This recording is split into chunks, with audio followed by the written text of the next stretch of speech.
Assalamualaikum warahmatullahi wabarakatuh. Shalom, perkenalkan nama saya Israwati Karim dari Fakultas Pertanian, Program Studi Agribisnis, Universitas Pembangunan Indonesia, UNPI Manado.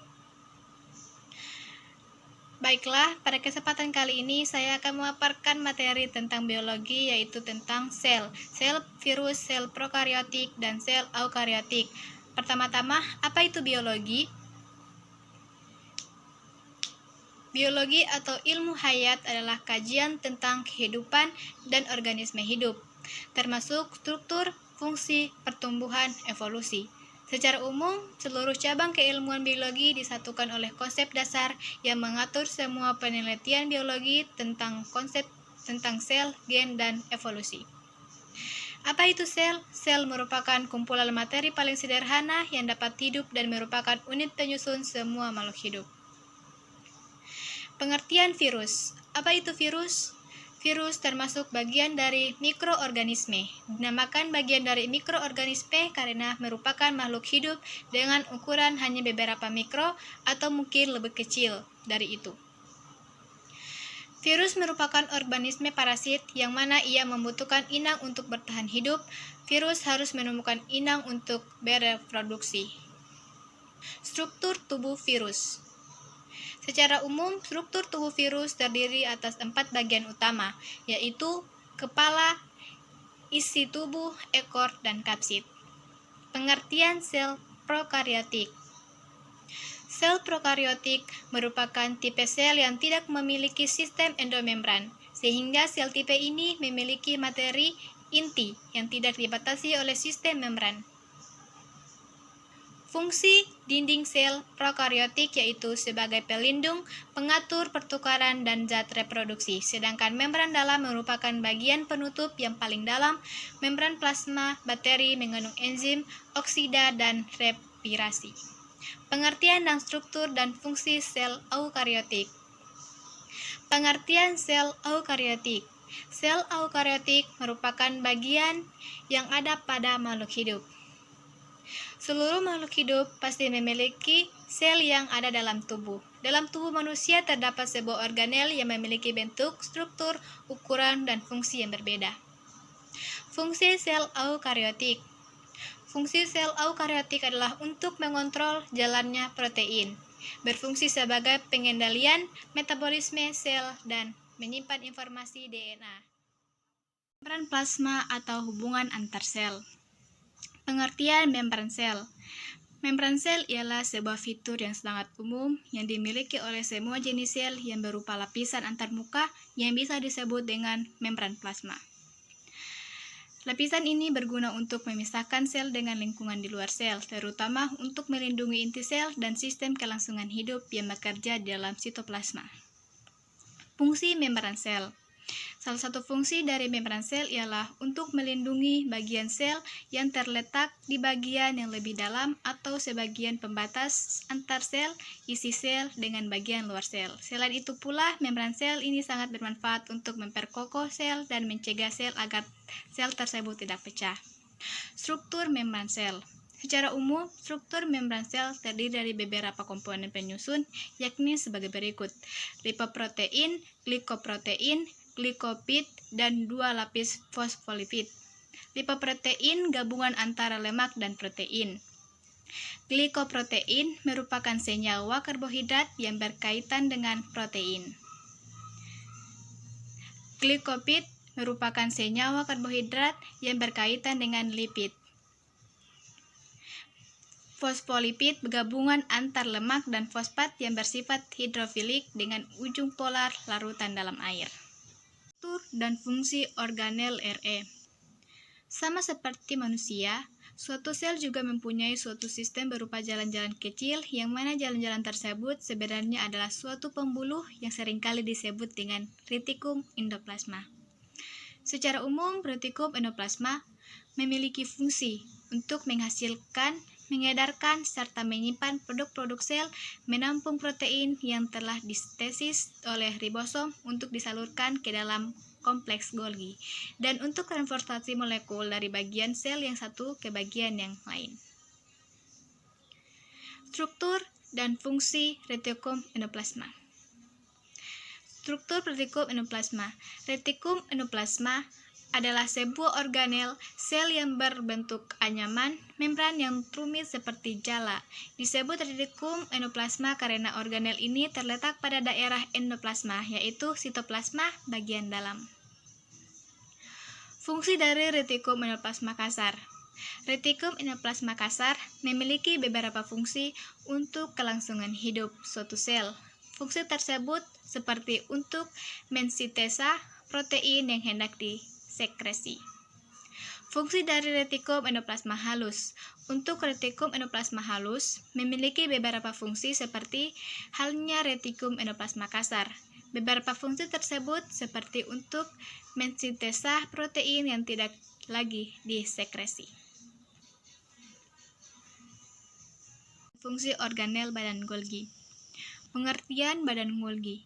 Badan Golgi disebut juga aparatus Golgi. Kompleks Golgi atau diktiosom adalah organel yang dikaitkan dengan fungsi ekresi sel, dan struktur ini dapat dilihat dengan menggunakan mikroskop cahaya biasa.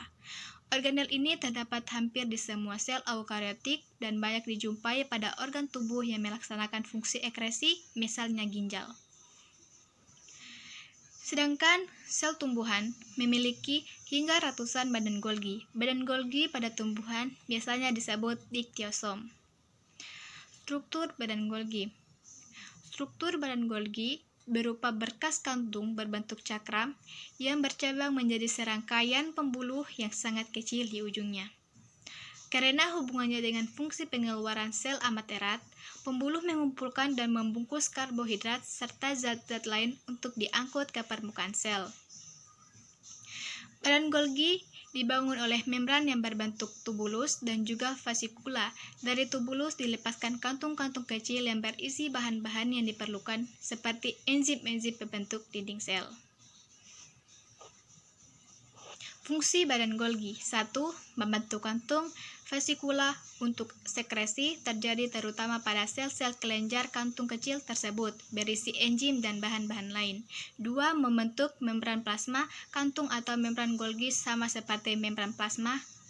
Kantung yang dilepaskan dapat menjadi bagian dari membran plasma. 3. Membentuk dinding sel tumbuhan. 4. Tempat untuk modifikasi protein. 5. Untuk menyortir dan memekat molekul-molekul untuk sekresi sel. 6. Transport lipid. 7. Untuk membentuk lisosom. 8.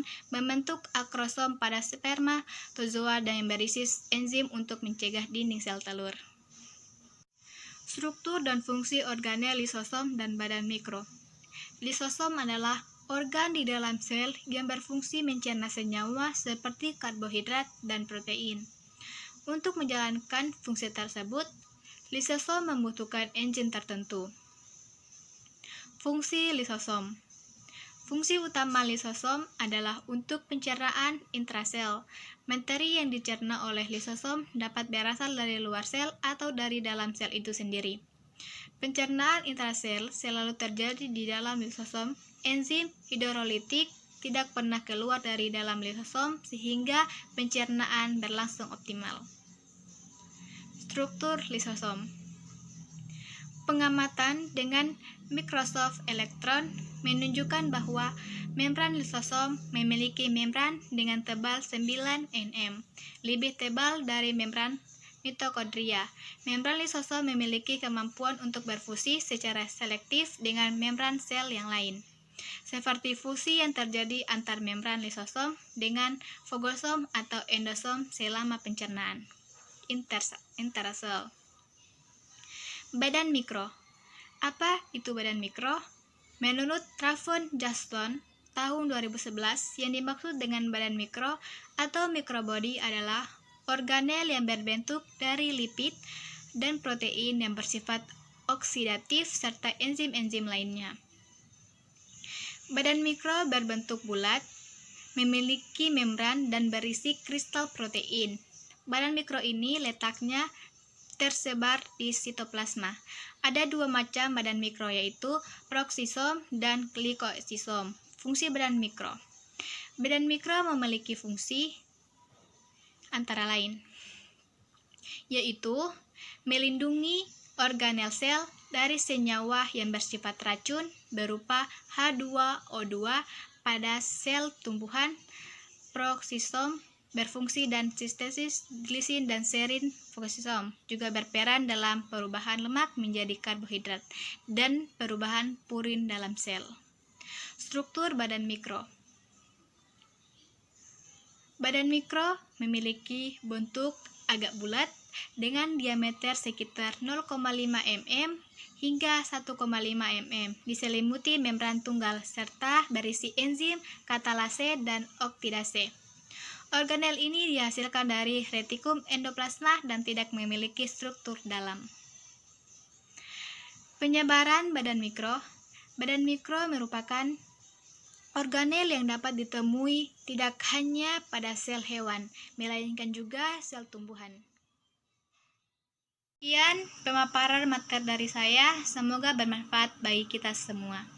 Kali ini saya akan mempromosikan kampus saya, yaitu Universitas Pembangunan Indonesia Manado atau biasa dikenal dengan UNPI Manado.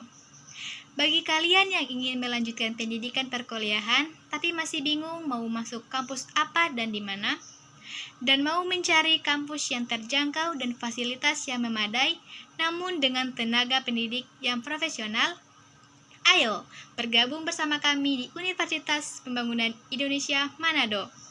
Kampus kita mempunyai 6 fakultas, yaitu Fakultas Keperawatan, Fakultas Pertanian, Fakultas Ilmu Sosial dan Ilmu Politik, Fakultas Hukum, Fakultas Teknik, dan Fakultas Sastra. Kampus kita juga memiliki program beasiswa KIP dan bidik misi loh. Ayo bergabung bersama kami di Universitas Pembangunan Indonesia Manado. Sekian dari saya, Shalom, Assalamualaikum warahmatullahi wabarakatuh.